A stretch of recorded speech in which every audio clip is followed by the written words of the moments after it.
igitondo cyiza cyane kuri wowe ukurikira ibiganiro bya Alphonse Sport TV. Nizera ko umeze neza cyane aho uherereye hose, nizera ko kandi nawe ukiri mushya rwose rero kugira ngo ibiganiro byacu bijye bikugeraho gatanu kuri gatanu, nuko ukanda subscribe ugakanda na share ndetse na comment. Ubwo kandi nizere ko mumeze neza cyane kuri uyu munsi tariki 2 z'ukwezi kwa 9 umwaka wa 2024. Birumvikana urabona amakuru menshi atandukanye tugiye kuba dutangiraho, tuganire kuri ekipe ya Rayon Sport. Ni ekipe rero ifite umukino tariki 7 z'ukwezi kwa 9, ngo birumvikana ni umunsi uzaba ubizihizwa na akarere ka Nyanza mu myaka 125 umujyi wa Nyanza rero ubayeho. Rero ikipe ya Rayon Sport n'ubundi byaje kuba bihuzwa na Rayon Sport ku ivuko, no kuvuga ngo ni ekipe ya Rayon Sport iza rwose mu karere ka Nyanza igakina umukino wa gishuti na ekipe ya Mukura Victory Sport. Ubwo nuko gahunda zizaba zimeze, ni match zaba tariki 7 z'ukwezi kwa 9 2024. Ubwo rero iyi Rayon Sport kabisa rero nkuko ikomoka mu karere ka Nyanza, ubwo rero izaba n'ubundi nyine yitabiriye uyu munsi mukuru. Uzahita uhuzwa n'ubundi rero na Rayon Sport ku ivuko. Rayon Sport ku ivuko byajyaga bigenda n'ubundi yazijyagaza ikaza mu karere ka Nyanza, ikaza rwose ikahakinira umukino wa gishuti, bakajya no gusura Murukari hariya rwose i Nyanza mu ngoro nyine y'umwami rero hano Murukari. Birumvikana urabona uko bimeze.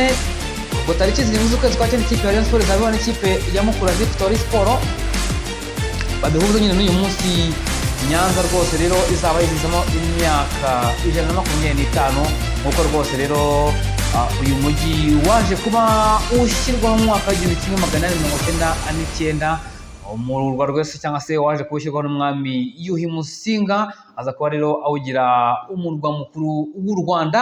Ubwo rero nuko bimeze, byinshi bizakorerwa kuri uyu munsi, byinshi rwose rero bizakorerwa kuri uyu munsi rero rwose rero ngira ngo ni umunsi watangiye kuri uyu munsi tariki 2 z'ukwezi kwa 9 2024. Ubwo uko bimeze rero hano mu karere ka Nyanza, uko ibintu byifashe ni ukuvuga ngo uyu munsi watangiye kwizihizwa kuri uyu munsi tariki 2, uzasozwa tariki kuri 7 z'ukwezi kwa 9 2024. Birabanzirizwa n'imurikagurishwa rero ryatangiye kuri uyu munsi.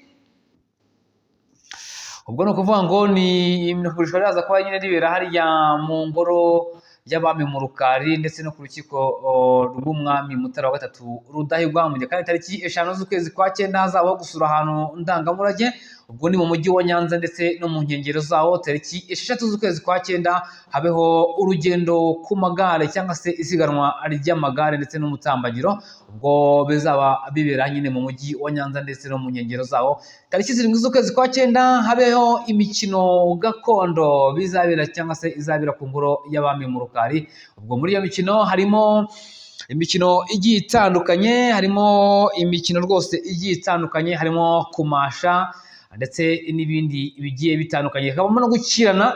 Ngira ngo imikino gakondo ni imikino myinshi kabisa itandukanye, rero ashishikariza buri wese kuba rero azaba n'ubundi yahageze rwose gatanu kuri gatanu, akaza kuba yihera ijisho iyi mikino. Ubwo kandi rero hazaba n'inama y'ishoramari izabera rero ku nzu mberabyombi ya FPR Inkotanyi, ni hariya nyine hafi y'akarere ka Nyanza. Ibyo byose rero bizaba bisozwa n'umukino ekipe ya Rayon Sport izaba icakiranamo n'ikipe ya Mukura Victory Sport ku isaha y'isa 9.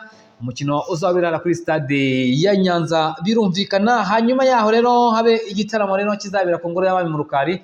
Nizera ko rwose rero buri wese rero azakomeza n'ubundi kugenda nyine aza rwose kuba yifatanya n'akarere ka Nyanza kwizihiza imyaka igera ku 125 ibayeho. Birumvikana ni akarere ka Nyanza rero n'ubundi stade iri hafi rwose kuba itangira kubakwa, ni stade rero y'akarere ka Nyanza izubakwa ahitwa Imushirarungu, stade izaba yakira ibihumbi bigera kuri 20 byose, kandi rwose ikazaba itwikiriye ahasigaye hose. Ni stade izaba ikorera cyangwa se ikinirwamo imikino yose igiye itandukanye, yaba imikino gakondo ndetse n'indi mikino igiye itandukanye. Ntabwo azaba ari ikibuga cya football gusa, ahubwo hazaba hakinirwamo n'iyindi mikino myinshi igiye itandukanye.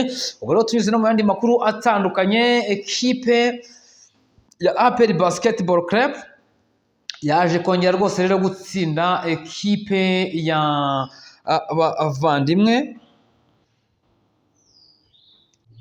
Yes, ubwo rero ekipe ya APR Basketball Club yaje kuba nyine itsinda ekipe ya Rege, mu gihe kandi rero ekipe ya Patriot yongeye kuza gusubira ekipe ya Kepra, dore ko ikipe ya APR yaje kuba yitsinda amanota agera kuri 65 kuri 60, mu gihe rero kandi ikipe ya Kepra yaje kuba inyagira rwose iyi ekipe rwose amanota menshi kabisa, rero amanota agera kuri 87 kuri 47. Ubwo rero yaba ekipe ya Patriots yaba ekipe ya APR zishakaje ko rero zakina umukino umwe kugira ngo rero babashe kuba n'ubundi nyine bakitwara neza ngo bagere ku mukino wa nyuma. Ubwo rero dukomeje n'andi makuru twihuta cyane kabisa, duce muri Premier League rwose rero ku munsi w'ejo bakomeje n'ubundi kugenda nyine bakina, birumvikana imikino myinshi igiye itandukanye. Ikipe ya Liverpool itsinda ikipe ya Manchester United ibitego bigera kuri 3 byose ku busa. Rero Luis Diaz ku munota 35 ndetse ku munota 42 na Mohamed Salah ku munota 56. Niyo mikino myinshi rero yagiye iba ku munsi w'ejo. Ekipe ya Newcastle yihanangiriza ikipe ya Tottenham ibitego bigera kuri 2 byose kuri kimwe. Ekipe ya Tottenham rwose ubona ko itangiye nabi. Danny Burn ku munota 53 itsinze igitego, kandi Harvey Barnes ku munota 37 ndetse na Alexander Isaac